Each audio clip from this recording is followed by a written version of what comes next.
Halo, selamat pagi, siang, sore, atau malam. Kembali lagi bersama saya Bima Kristianus Roso ya.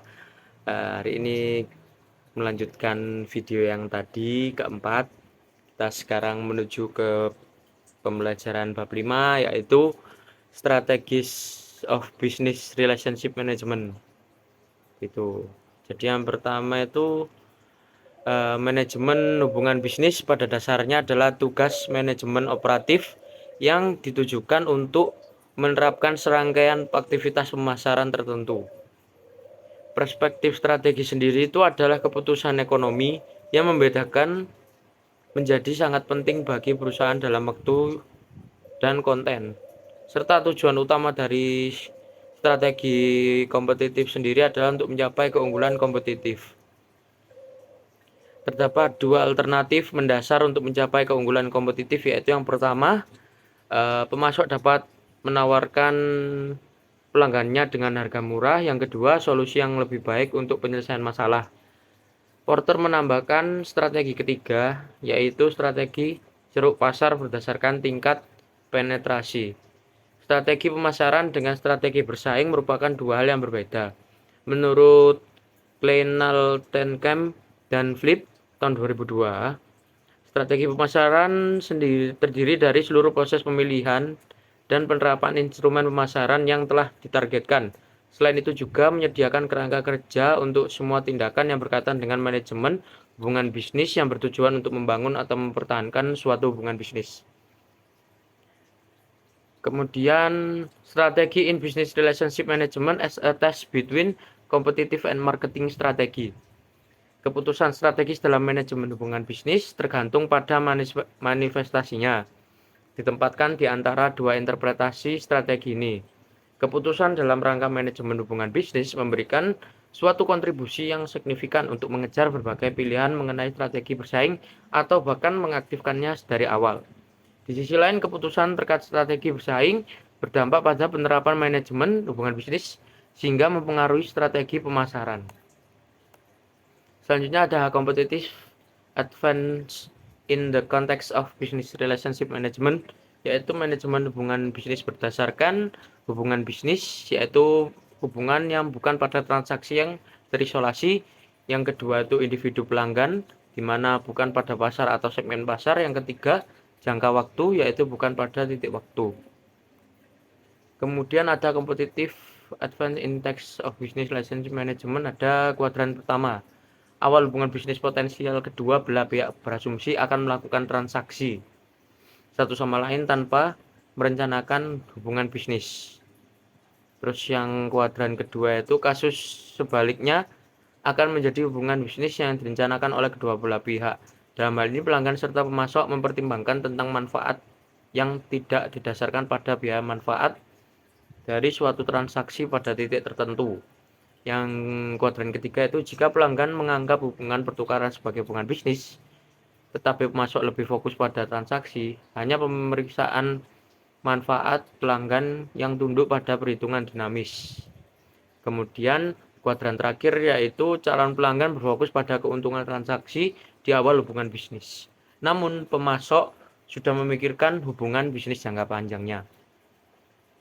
Kemudian dari ketiga komponen tersebut tidak dapat dipisahkan dalam penentuan strategi kompetitif. Selain itu juga dipengaruhi oleh analisis lingkungan perusahaan secara global, yaitu perkembangan sosial, ekonomi makro, politik, hukum, dan teknologi.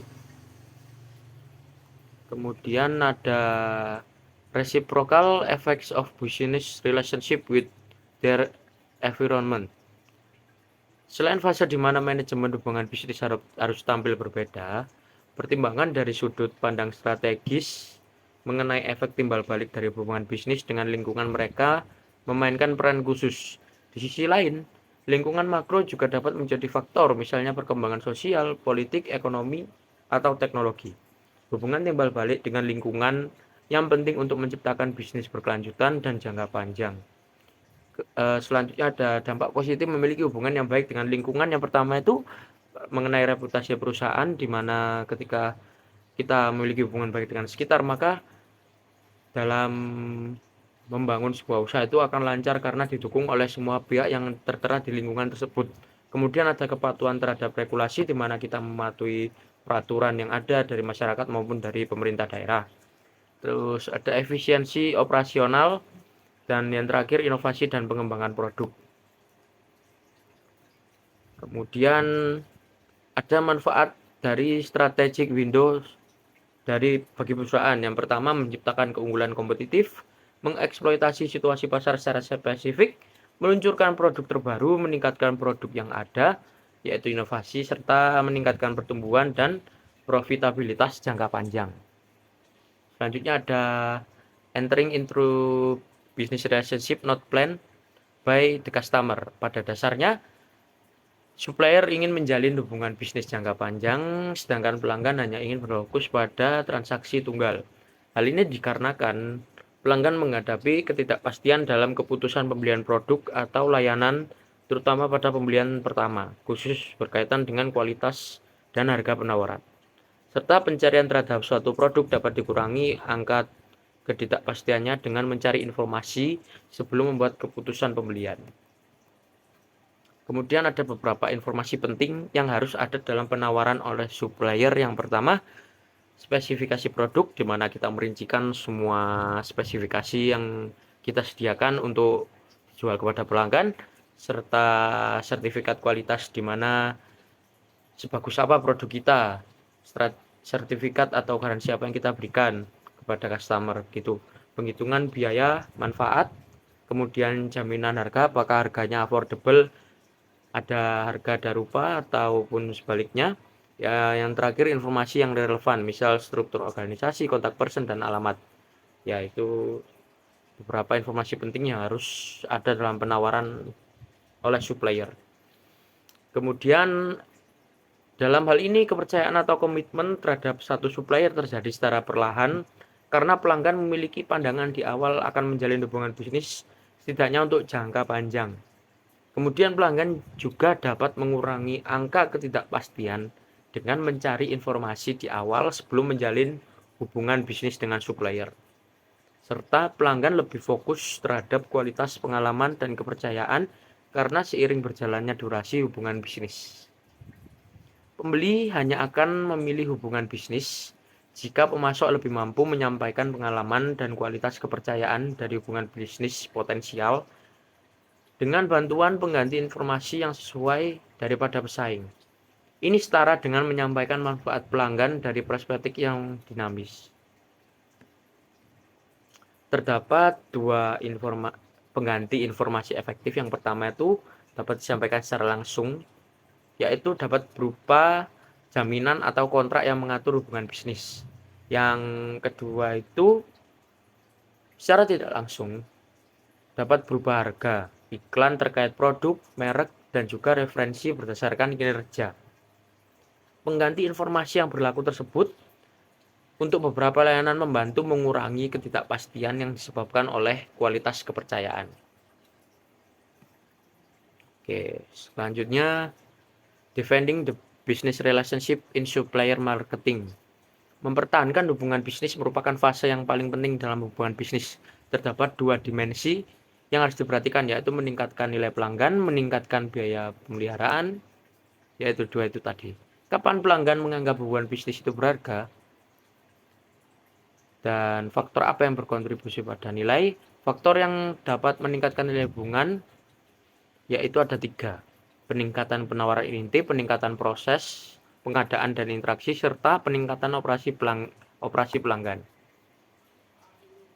Peningkatan penawaran inti merujuk pada upaya meningkatkan kualitas atau kuantitas dari suatu barang yang dianggap inti atau fundamental dalam suatu konteks tertentu. Contohnya, peningkatan inti sebuah restoran dapat meningkatkan kualitas makanan, kuantitas menu makanan, dan minumannya.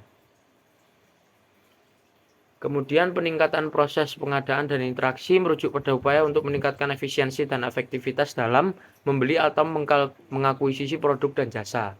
Contohnya mengadopsi teknologi yang tepat, memperkuat jaringan seluler, menyederhanakan proses pengadaan, dan meningkatkan komunikasi. Increasing customer switching cost. Direct switching cost adalah biaya yang dikeluarkan oleh konsumen untuk beralih dari suatu produk atau layanan ke produk yang lainnya. Contoh biaya administrasi harus dikeluarkan oleh nasabah bank ketika ingin pindah ke bank lain. Kemudian ada sunk cost adalah biaya yang sudah dikeluarkan dan tidak dapat dikembalikan serta tidak dapat dipulihkan dengan mengambil keputusan apapun. Contohnya biaya pembelian mesin, biaya pengembangan produk, biaya promosi, dan biaya pelatihan karyawan. Mungkin segitu aja yang bisa saya sampaikan. Seperti biasa, bila ada salah kata, salah tutur, atau salah dalam menyampaikan materi, saya mohon maaf. Sampai bertemu di pertemuan selanjutnya. Sampai jumpa.